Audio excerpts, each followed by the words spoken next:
ഒരു ക്വസ്റ്റ്യൻ ചോദിക്കട്ടെ. When was the last time you truly travelled? നമ്മൾ യാത്ര ചെയ്യുന്നു എന്ന് പറയുമ്പോൾ ഒരുപാട് സമയങ്ങളിൽ അത് ടു ഡു ലിസ്റ്റ് പോലെയാണ്. ഗൂഗിൾ മാപ്സ് പറഞ്ഞ സ്ഥലങ്ങളിലെത്തി, ഇൻസ്റ്റാഗ്രാമിൽ കണ്ട പോസുകൾ പകർത്തി, എല്ലാം കഴിയുമ്പോൾ വീട്ടിലേക്ക് മടങ്ങുന്നു. Just like a to do list. നമ്മൾ അതിനൊരു ഓമന പേരും കൊടുക്കും, ദ ബക്കറ്റ് ലിസ്റ്റ്. നമ്മൾ യാത്ര ചെയ്യുന്നു എന്ന് പറയുമ്പോൾ സത്യത്തിൽ നമ്മൾ എത്രത്തോളം യാത്ര ചെയ്യാറുണ്ട്? പക്ഷേ ചില യാത്രകൾ അങ്ങനെയല്ല.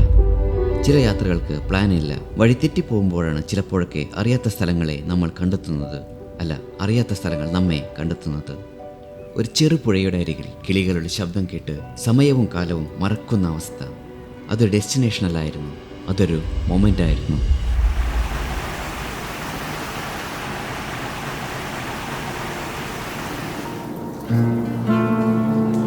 ഓസ്ട്രിയൻ കൺട്രി സൈഡിലൂടെയുള്ള യാത്ര നമ്മൾ തുടരുകയാണ്. ഇന്നത്തെ നമ്മുടെ ആദ്യത്തെ ഡെസ്റ്റിനേഷൻ ലോകത്തിലെ ഏറ്റവും സുന്ദരമായ വില്ലേജുകളിലൊന്നായ ഹാൽസ്റ്റാറ്റ് ആണ്. ശരിക്കും ഒരു ഫെയറി ടെയിൽ വില്ലേജ്.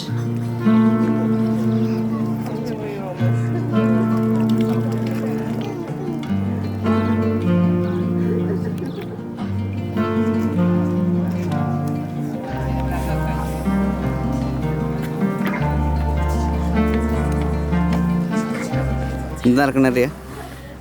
ഇവിടെ ഒരു എന്താണ് ഭംഗിയുള്ളൊരു സ്വാനുണ്ട്. അപ്പോൾ അതിൻ്റെ ഫോട്ടോ എടുക്കാൻ വേണ്ടി നോക്കണം. അത് ഈ ഹാൽസാറ്റിൻ്റെ എന്താ സിറ്റി ലൈൻ അല്ല എന്ന് പറയുന്നത്, വില്ലേജ് ലൈനും കൂടെ ചേർത്തിട്ട് എടുക്കാനായിട്ട് കിട്ടിയ. പക്ഷേ ഇല്ല, അത് തല ഇങ്ങനെ പെട്ടെന്ന് തിരിക്കുക. എനിക്ക് കാശ് കൊടുത്തല്ല പോസ്റ്റ് ചെയ്യണമെന്നോ? ഫോട്ടോ അപ്പോൾ അങ്ങനെ കിട്ടുമെന്ന് നോക്കിക്കൊണ്ടിരിക്കുകയായിരുന്നു. ഇനിയുണ്ട് ഇവിടെ നിറച്ച് ഫോട്ടോ ഫ്രെയിംസ് ഉള്ള സ്ഥലമാണ്. എങ്ങോട്ട് വെച്ചാലും ഇത് നോക്കിയാൽ പോണൊക്കെ എന്ത് ഭംഗിയായിട്ട് പോണേ.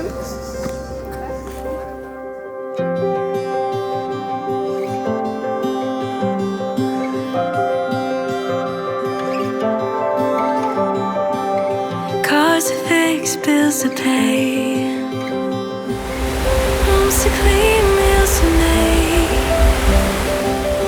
What a life that we've designed. I'd do it a million times with you and never get tired. You're my piece of heaven on earth. Oh, you make it all worth it. You're the reason I keep hitting snooze just to stay next to you. ഇതെന്താ പുറത്തിറങ്ങാത്ത? തണക്കാണോ baby? Okay കേട്ടോ. Like we've done a million times before, and I never get tired, 'cause you're my piece of heaven. ഓസ്ട്രേലിയയിൽ തന്നെ ഏറ്റവും ഭംഗിയുള്ളൊരു വില്ലേജിലാണ് നമ്മളിപ്പോൾ നിൽക്കുന്നത്. ഇത് ഹാൽസാറ്റ്. ഇത് എന്താ ഇപ്പോൾ പറയുക, ഇവിടെ ഒരു ഡ്രീം സീക്വൻസിൽ വന്ന് നിൽക്കണ പോലെയാണെന്നുള്ളത്. ഡിസ്നി മൂവിയിൽ ഇൻസ്പിറേഷനൊക്കെ കിട്ടി, ഫ്രോസൺ മൂവിയിൽ കാണിക്കുന്ന വില്ലേജൊക്കെ ഇതാണ്. എനിക്ക് ഇവിടെ വന്നിട്ട് എന്താ പറയുന്നത്, ഒന്ന് പടം വരയ്ക്കാനോ അങ്ങനെയൊക്കെ തോന്നിക്കൊണ്ടിരിക്കുക. അത്രയും ബ്യൂട്ടിഫുൾ. ആൻഡ് ഈ വെതറിൽ, ഈ ക്ലൗഡി ആയിട്ട്, ഈ ഫോഗി ആയിട്ടുള്ള വെതറിൽ ഇവിടെ വരുമ്പോൾ ശരിക്കും ഒരു എന്താ പറയുന്നത്, നമ്മളൊരു പാരഡൈസിലോട്ട് ഇങ്ങനെ നടന്ന് കയറിയ പോലെയാണ് തോന്നുന്നത്. എൻ്റെ ബാക്കിൽ കാണുന്ന ഈ ഫ്രെയിമാണ് കുറച്ചുകൂടെ ഫേമസ് ആയിട്ട് എല്ലാവരും കണ്ടിട്ടുണ്ടാവുക. ഇത് വ്യൂ പോയിൻ്റ് എന്ന് പറഞ്ഞ സ്ഥലത്ത് നിന്നിട്ടാണ് ഈ ഫ്രെയിം നമുക്ക് എടുക്കാൻ പറ്റുന്നത്. ഹാൽസാറ്റിൽ വന്നു കഴിഞ്ഞാൽ നമ്മൾ വ്യൂ പോയിൻ്റ് സെർച്ച് ചെയ്ത് ആദ്യം കാലത്ത് തന്നെ ഇവിടെ എത്തണം. എന്താ വെച്ചാൽ ഇവിടെ തിരക്ക് ഭയങ്കര കൂടുതലാണ് ഈ ഒരു പോയിൻ്റിൽ നിന്ന് ഫോട്ടോ എടുക്കാനായിട്ട്. ഞങ്ങൾക്ക് തന്നെ ഫോട്ടോ കിട്ടിയോയെന്ന് അറിയില്ല. എന്നുവെച്ചാൽ ഫ്രെയിമിൽ ആളുണ്ട്, പുതിയതായിട്ട് അവർ കുറച്ച് കമ്പി ഇൻസ്റ്റാൾ ചെയ്തിട്ടുണ്ട്. അപ്പോൾ അങ്ങനെ നമ്മൾ ആ ശരിക്ക് ഉള്ള ഫ്രെയിം കിട്ടാൻ വേണ്ടിയിട്ട് കുറേ സ്ട്രെച്ച് ചെയ്തൊക്കെയാണ് എടുത്തുകൊണ്ടിരിക്കുന്നത്. ഞങ്ങളിവിടെ കാണുന്നവരോടൊക്കെ ചോദിക്കും, എടുത്തു തരും, അവരുടെ എടുത്തു കൊടുക്കും. അങ്ങനെ ഒരു എന്താ പറയുന്നത്, ഒരു കമ്മ്യൂണിറ്റി ബേസിസ് ഫോട്ടോഗ്രാഫേഴ്സിൻ്റെ ഇവിടെ ഉണ്ടായേക്കാണ്. പക്ഷേ ഫോട്ടോ എടുക്കുന്നത് അപ്പാർട്ടായിട്ടും ഇവിടെ നിന്ന് ഈ വ്യൂ എൻജോയ് ചെയ്യുമ്പോൾ ഈ പള്ളിയും ഈ ചെറിയൊരു വില്ലേജും എല്ലാം എൻജോയ് ചെയ്യും. ഇത് ചെറിയ റോട്ടിൽ കൂടെയാണ് നമ്മൾ നടന്ന് ഇങ്ങോട്ട് വരുന്നത്. ആ റോട്ടിൽ കൂടെ വരുമ്പോൾ തന്നെ പല വീടുകളിലെ ഡോറൊക്കെ ഓപ്പൺ ചെയ്തിടുമ്പോൾ കുഞ്ഞു വീടും വളരെ കോസി ആയിട്ടുള്ള വീടുകളും കാഴ്ചകളും ഒക്കെ കണ്ട് ഞങ്ങൾ എൻജോയ് ചെയ്താണ് നടക്കുന്നത്. ഇത് നമുക്ക് ഓസ്ട്രേലിയയുടെ ഒരു കൾച്ചറിനെയും കൂടി പരിചയപ്പെടുത്തുന്ന പോലെയാണ് ഇങ്ങോട്ടുള്ളൊരു വരവ്. ഹാൽസ്റ്റാറ്റ് വർഷങ്ങളായി ഒരു ബക്കറ്റ് ലിസ്റ്റിൽ സൂക്ഷിച്ച സ്വപ്നം.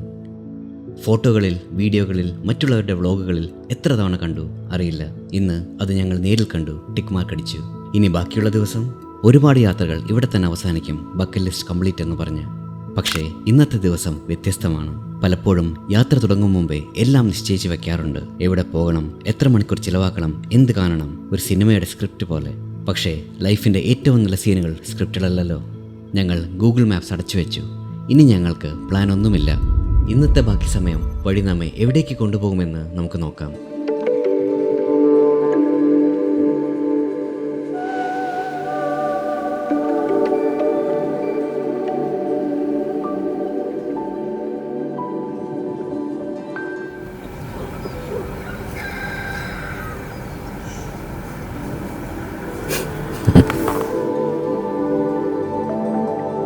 യൂറോപ്യൻ റോട്ടിൽ ഫോർമുല 1 നടന്നുകൊണ്ടിരിക്കുകയാണ് സുഹൃത്തുക്കളെ. ദാണ്ട വളക്കണം എൻ്റെ പൊന്നെ സഞ്ജു.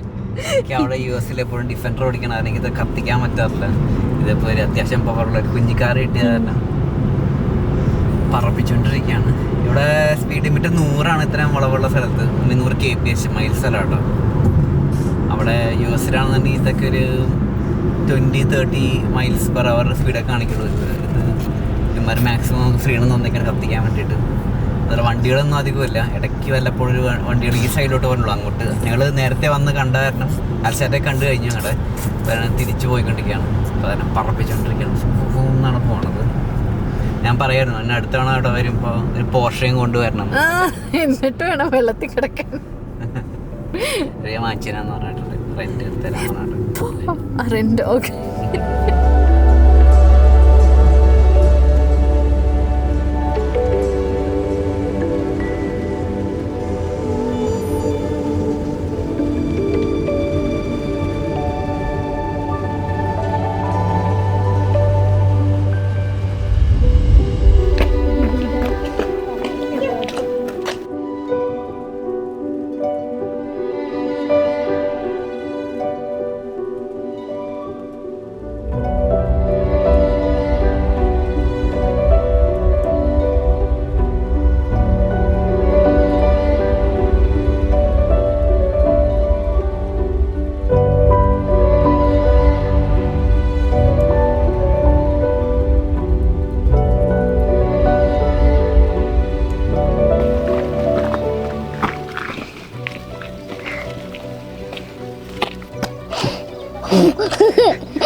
ഗൈസ്, ഞാൻ വിചാരിച്ചു ഹാൽസ്റ്റാറ്റ് ആണ് ഏറ്റവും beautiful village in the world എന്ന് തന്നെ, അങ്ങനെ തന്നെ വിചാരിച്ചത്.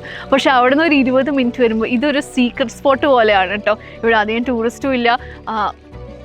ഇത് എൻ്റെ പൊന്നെ അത്രയും ഭംഗി. ഞാൻ ബ്യൂട്ടിഫുൾ എന്നുള്ള വാക്ക് ഉപയോഗിക്കാണ്ടിരിക്കാൻ ശ്രമിക്കാറുണ്ട് വീഡിയോയിൽ. എന്നുവെച്ചാൽ പലരും കമൻറ്റ് ചെയ്യാറുള്ളൂ, റിയ എപ്പോഴും ബ്യൂട്ടിഫുൾ. ഇതിന് ഞാൻ പിന്നെ എന്ത് പറയും, നിങ്ങൾ തന്നെ പറ.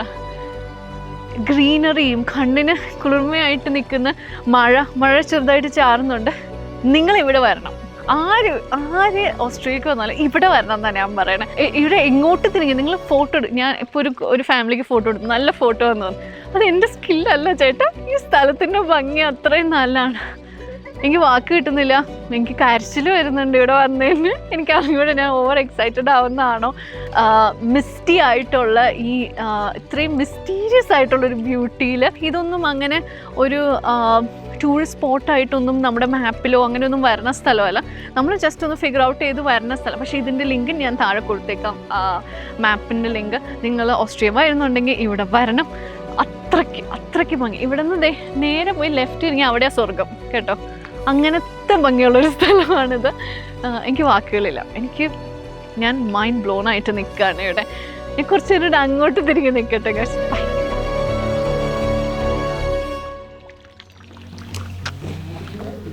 ഞങ്ങൾ ഈ ഗോസോസി എന്ന് പറഞ്ഞ സ്ഥലം കണ്ട് എൻജോയ് ചെയ്ത് അടിച്ചു പൊളിച്ചുകൊണ്ടിരിക്കുകയാണ്. ഇവിടെ തന്നെ ഒരു കുഞ്ഞ് ഐസ്ക്രീം ഷോപ്പുണ്ട്. അപ്പോൾ ഇക്കു ബേബിക്ക് ഐസ്ക്രീം വാങ്ങിച്ചു കൊടുത്തു. ഇക്കുവിനേക്കാളും കൂടി ഞാനാണ് കഴിക്കണേ. പക്ഷേ എങ്കിലും റിയ പറഞ്ഞല്ലേ വേറെ ലെവൽ സ്ഥലം. എൻ്റെ പറഞ്ഞാൽ എന്ത് ഭംഗിയാണെന്ന് അറിയാം. ഞങ്ങൾ ഹാൾസ്റ്റാറ്റാണ് ഏറ്റവും ഭംഗിയെന്ന് വിചാരിച്ചു. ഇവിടെ വന്നു കഴിഞ്ഞപ്പോൾ അതിനേക്കാളും ഭംഗിയുള്ള സ്ഥലം. ആക്ച്വലി നിങ്ങൾ നോക്കുന്നുണ്ടെങ്കിൽ ബാക്കിൽ ഒരു വലിയൊരു മലനിര കാണാൻ പറ്റും. ഇതിൻ്റെ മുകളിൽ നിങ്ങൾ ഭയങ്കര അഡ്വഞ്ചറസ് ആയിട്ടുള്ള ആൾക്കാരെന്നുണ്ട് ഇവിടെ വരുന്നുണ്ട്. ഇവിടെ ട്രക്ക് ഉണ്ട്. ഈ ട്രക്ക് ചെയ്ത് മുകളിലേക്ക് പോയി കഴിഞ്ഞാൽ ഒരു മൗണ്ടനിൽ നിന്ന് വേറെ മൗണ്ടനിലോട്ട് ഒരു ഏണിപ്പടി ഉണ്ട്. ഞാൻ ഫോട്ടോ കാണിച്ചു തരാം. അപ്പോൾ നമുക്കത് ക്രോസ് ചെയ്യാൻ പറ്റും. ഏറ്റവും മുകളിൽ വരെ പോകാൻ പറ്റും. കിടിലം ഹൈക്കിങ്, കിടിലം വ്യൂ ആണ് എൻ്റെ മുകളിൽ. അപ്പോൾ നിങ്ങളുടെ അഡ്രിനാലിൻ ജങ്കിയാണെങ്കിൽ എന്തായാലും മസ്റ്റ് ആയിട്ട് ചെയ്യേണ്ട കാര്യമാണ്. ഒരു പ്ലാനും ഇല്ലാത്ത യാത്രകളിൽ മാത്രം കിട്ടുന്നതാണ് ഇതുപോലുള്ള സർപ്രൈസുകൾ തേടി പ്ലാനില്ലാത്ത യാത്ര ഞങ്ങൾ തുടർന്നു. റോഡിലൂടെ പോകുമ്പോൾ ഒരു ചെറിയ ബോർഡ് കണ്ട് ഞാൻ വണ്ടി സ്ലോ ചെയ്തു. Castle 5 kilometre. ഞാനും റിയയും പരസ്പരം നോക്കി. ചോദ്യവും ഉത്തരവും ഞങ്ങളുടെ കണ്ണിൽ തന്നെ ഉണ്ടായിരുന്നു. മലയിടുക്കുകളിലൂടെ 5 കിലോമീറ്റർ വണ്ടി ഓടിച്ചെത്തിയപ്പോൾ മേഘത്തിനുള്ളിൽ നിന്നും പതിയെ പുറത്തു വരുന്ന ആ കോട്ട ഞങ്ങൾ കണ്ടു. അപ്പോൾ റിയ പറഞ്ഞു, ഞാനിത് മുമ്പ് എവിടെയോ കണ്ടിട്ടുണ്ട്, പക്ഷേ എവിടെയെന്ന് റിയയ്ക്ക് പറയാൻ സാധിച്ചില്ല.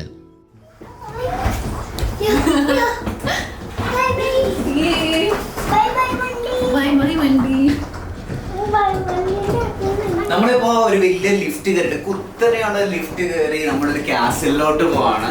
കാസിലിനകത്ത് കുറേ അഡ്വഞ്ചർ സംഭവങ്ങളൊക്കെ ഉണ്ട്. അഡ്വഞ്ചർ എന്ന് പറഞ്ഞാൽ ഇക്കുവിൻ്റെ അഡ്വഞ്ചർ, ഒരു ഫാൽക്കൺ ഫ്ലൈ ഒക്കെ ഉണ്ടെന്ന് പറഞ്ഞു. അതൊക്കെ പോയി കാണാൻ പറ്റും, നോക്കാം. അടിപൊളി കാസിലാണ്, കാണാൻ ഭയങ്കര ഗ്രാൻഡാണ്. നമ്മുടെ ഈ ലിഫ്റ്റ് കയറി പോണത് ഈ കാസിലിൻ്റെ അകത്തോട്ടാണ്. ചുറ്റും മലനിരകളൊക്കെ ആയിട്ട് കിടലൻ വ്യൂ ആണ്. Look at that.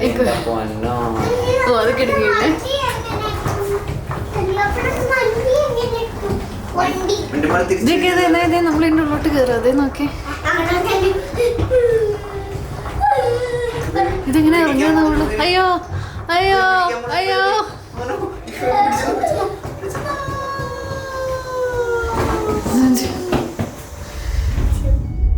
സത്യത്തിൽ ഇവിടെ വന്നാൽ എന്തെല്ലാം കാണാം, എങ്ങോട്ട് പോകണം ഒന്നും അറിയില്ല. ഒരു കാര്യം മാത്രമേ ഞങ്ങൾക്കറിയൂ, ഇനി കുറച്ച് മിനിറ്റിനകം ഒരു ഫാൽക്കൺ ഷോ ഉണ്ടെന്ന്. അതുകൊണ്ട് ഷോ തുടങ്ങുന്നതിന് മുമ്പ് കോട്ടയ്ക്കുള്ളിൽ പ്ലാൻ ഒന്നുമില്ലാതെ അലഞ്ഞു നടക്കുകയാണ് ഞങ്ങൾ.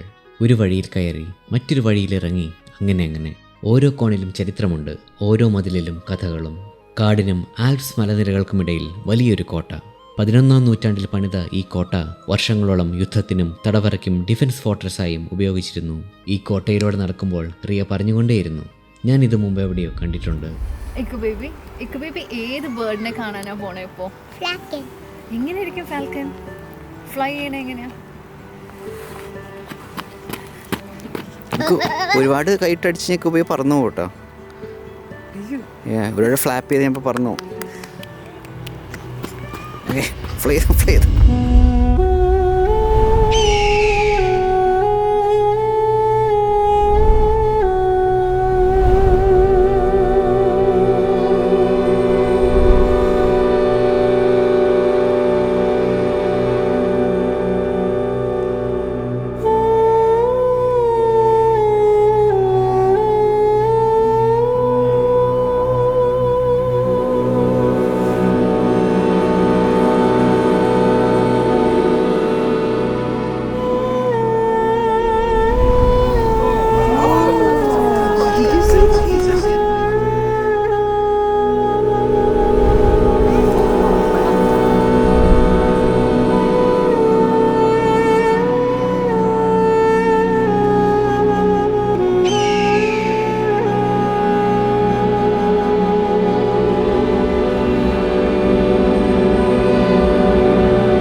എന്റെ ദൈവം നമ്മുടെ അടുത്ത് തന്നെ എന്റെ കൊച്ചിനെ റാഞ്ചിക്കൊണ്ടു.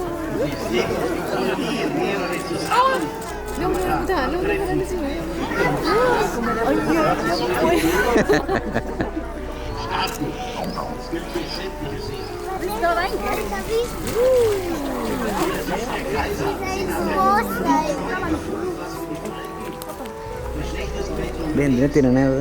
എനിക്കങ്ങനെ തവളക്കുഞ്ഞു അല്ലെങ്കിൽ എലിയാണോ?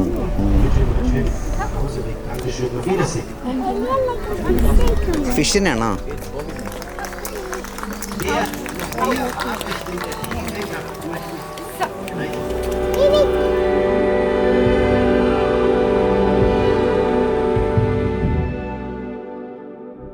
അങ്ങനെ ഫാൽക്കൺട്രി ഞങ്ങൾ കണ്ടു തീർത്തേക്കാണ്. എനിക്ക് കുറേ നാളായിട്ടുള്ള ആഗ്രഹം ഈ സംഭവം കാണണം എന്നുള്ളത്. പല വീഡിയോസിലൊക്കെ കണ്ടിട്ടുണ്ട്, പക്ഷേ ഓസ്ട്രേലിയ വന്ന് ഈ സാധനം കാണുന്ന എനിക്കൊട്ട് പ്രതീക്ഷ ഉണ്ടായിരുന്നില്ല. ഇത്ര കിടിലാന്ന് ഞാൻ പ്രതീക്ഷിച്ചില്ല കേട്ടോ. ഞങ്ങൾ അമേരിക്കയിൽ കിടന്നിട്ട് ബോൾഡ് ഈഗിളിനെ ആദ്യമായിട്ട് കാണണേ, പക്ഷേ ഏറ്റവും കിടിലെന്ന് കഴുകനായിരുന്നു. അത് സൂപ്പർ വില്ലനൊക്കെ പറഞ്ഞാൽ കാണുമ്പോൾ തന്നെ നമ്മൾ പേടിയാണ്, ഒരു ഭീകര സാധനം. അത് വന്നിട്ട് ഈ എന്താണ് എലിയാന്ന് തോന്നുന്നു, എലിയ എന്താണ് ഇട്ട് കൊടുക്കണത്, അത് കഴിക്കണതൊക്കെ കാണുമ്പോൾ എൻ്റെ പൊന്നെ. പിന്നെ ഈ ഫാൽക്കൻ്റെ സ്പീഡ് മാരക സ്പീഡാണ് ഇതിന്. നമ്മൾ ടി വിയിലൊക്കെ മിക്ക സ്ലോ മോഷനാണ് കണ്ടേക്കണം. ഇത് പറക്കണം നേരിട്ട് കാണുമ്പോഴൊക്കെ മനസ്സിലാവും ഇത്ര സ്പീഡിലാണ് ഈ സാധനം പോണേന്നുള്ളത്. അന്യായ എക്സ്പീരിയൻസ് ആയിരുന്നു.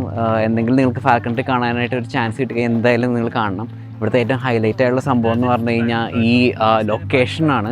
വലിയൊരു മൗണ്ടെയ്ൻസും കാണാൻ പറ്റുന്നുണ്ട്. അതിന് നടുക്കായിട്ടാണ് ഈ ഒരു ഫാൽക്കൺ പോകണം മോളിക്കൂടെ വരണം ഇവിടെ ഇപ്പോൾ തുറന്നു വിട്ടേക്കാന്നുണ്ട്. മൗണ്ടെയ്ൻസിൻ്റെ നടുക്കായിട്ടാണ് ഈ കോട്ടൺ നിൽക്കുന്നത്. കിടൻ ഇപ്പോൾ നമ്മൾ വീഡിയോ ഗെയിംസൊക്കെ കളിക്കുകയാണെന്നുണ്ടെങ്കിൽ എൽഡർ സ്ക്രോൾസിൻ്റെ ഒക്കെ ടൈപ്പ് ഒരു ലൊക്കേഷനാണ് ഇത് മൊത്തത്തിൽ.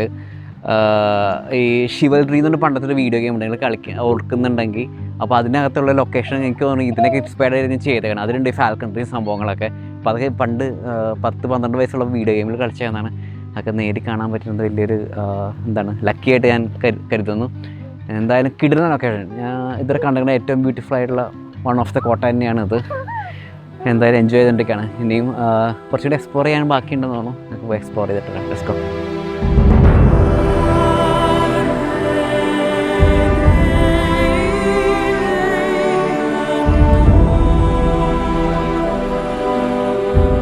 നമ്മളിപ്പോൾ എൻ്റെ ഏറ്റവും മുകളിലെത്തിക്കണം. മുകളിലെത്തുമ്പോൾ ഞാൻ വിചാരിച്ചു വ്യൂ മാത്രമേ ഉണ്ടാവുള്ളൂ എന്ന് വിചാരിച്ചു.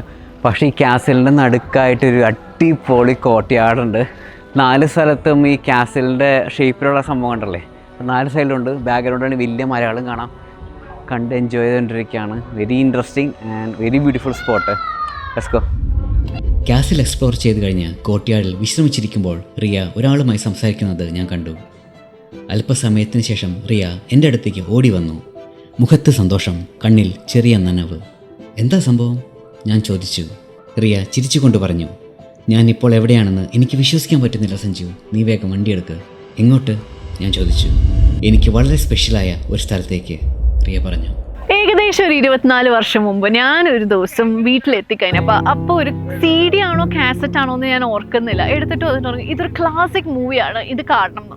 അപ്പോഴേക്കും മ്യൂസിക് ഭയങ്കര ഇഷ്ടമായിരുന്നു. എന്നിട്ട് എന്നോട് എപ്പോഴും പറയുന്നത് ഇതൊരു എന്താ പറയുന്ന ഒരു മൈൽ സ്റ്റോൺ ആയിട്ടുള്ളൊരു മൂവിയാണ്, നീ ഇത് കണ്ടിരിക്കണം എന്നൊക്കെ പറഞ്ഞ് എന്നെ ഇരുത്തി കാണിച്ചിട്ടുണ്ട്. അന്ന് പാട്ടൊന്നും കേൾക്കാത്തതും പാട്ടിൻ്റെ ക്ലാസിക് മ്യൂസിക്കിനെ കുറിച്ചൊന്നും അത്ര അറിവില്ലാത്ത എനിക്ക് ക്ലാസിക് മ്യൂസിക് അല്ല, പക്ഷേ മ്യൂസിക്കിൻ്റെ ഇമ്പോർട്ടൻസും മ്യൂസിക് എങ്ങനെ ഒരു ആൾക്കാരുടെ ബിഹേവിയറിലും എല്ലാത്തിലും ഇൻഫ്ലുവൻസ് ചെയ്യാൻ പറ്റും എന്നും ഉള്ള ഒരു സിനിമയായിരുന്നു സൗണ്ട് ഓഫ് മ്യൂസിക് എന്ന് പറയുന്നത്. സോ സൗണ്ട് ഓഫ് മ്യൂസിക് എൻ്റെ കഥ പോകുന്നത് ഓസ്ട്രിയയിലാണ് ആ കഥ നടക്കുന്നത്. സോ സാൽസ്ബർഗിലെ ഒരു വീട്ടിൽ നിന്ന് ഒരു നൺ എങ്ങനെ ആ 7 പിള്ളേരെ, ഒരു അമ്മയില്ലാത്ത 7 പിള്ളേരെ, സ്ട്രിക്റ്റ് ആയിട്ട് വളർന്ന് റഗ്ഡായിട്ട് നടക്കുന്ന 7 പിള്ളേർ, നമ്മുടെ മിന്നാരത്തിലെ കഥ പോലെ അങ്ങനത്തെ പിള്ളേരെ അവരെങ്ങനെ അടിപൊളി നല്ല പിള്ളേരാക്കിയെടുത്ത് അവർ മ്യൂസിക്കായിട്ട് ഇൻസ്പയർ ആവുന്നതിനെ കുറിച്ചിട്ടുള്ള ഒരു സ്റ്റോറി ലൈനാണത്. അവനകത്ത് ഒരു സീനുണ്ട്, ആ പുള്ളിക്കാരി ഇങ്ങനെ ഇരുന്ന് ഗിറ്റാർ ഇങ്ങനെ വായിച്ചു കൊടുക്കുന്നത് പിള്ളേർക്ക്. അപ്പോൾ ആ സ്ഥലം കണ്ടപ്പോൾ അത് ഓസ്ട്രിയ ആണെന്ന് എൻ്റെ മനസ്സിൽ എപ്പോഴോ ഇങ്ങനെ ബറീഡാണ്. ആൻഡ് ഫൈനലി ഞാൻ ആ സ്ഥലത്ത് എത്തിയേക്കാണ്. But if I'm headed out, I'll be holding on. 'Cause I kinda love can take the miles. Oh, and there's no distance now that could break that tie. I'll be holding on to you till the day I die. കണ്ടോ? So നമ്മൾ എന്താ പറയുന്നത്, നമ്മൾ എവിടേക്കോ സ്വപ്നം കണ്ടതും എവിടേക്കോ ലൈഫിൽ കണ്ടേക്കുന്ന സംഭവങ്ങൾ ആ സ്ഥലത്ത് വന്ന് നിൽക്കുമ്പോൾ നമുക്ക് ആക്ച്വലി ഭയങ്കര പ്രൗഡായിട്ടും ഫീൽ ചെയ്യുന്നു. എനിക്ക് ഭയങ്കര സന്തോഷം തോന്നുക. ആൻഡ് ആ ഫോട്ടോ തന്നെ എടുത്തു തരുമെന്ന് ഞാൻ സഞ്ജുവിനോട് ചോദിച്ചിട്ടുണ്ട്. ഞാനിപ്പോൾ ഇക്കുവിലോട്ട് ആ മൂവിനെ കുറിച്ച് പറഞ്ഞു കൊടുത്ത് ഇക്കുവിനെ ആ മൂവി കാണിക്കണം എന്നുവെച്ചാൽ അവന് പാട്ടിനോട് ഇൻട്രസ്റ്റ് ഉണ്ട്, സഞ്ജു പാടും. അപ്പോൾ എന്തെങ്കിലും രീതിയിൽ അവനെയും അപ്പം എന്നിലോട്ട് കൊടുത്ത പോലെ എനിക്ക് അവനിലോട്ടും പറഞ്ഞു കൊടുക്കണം.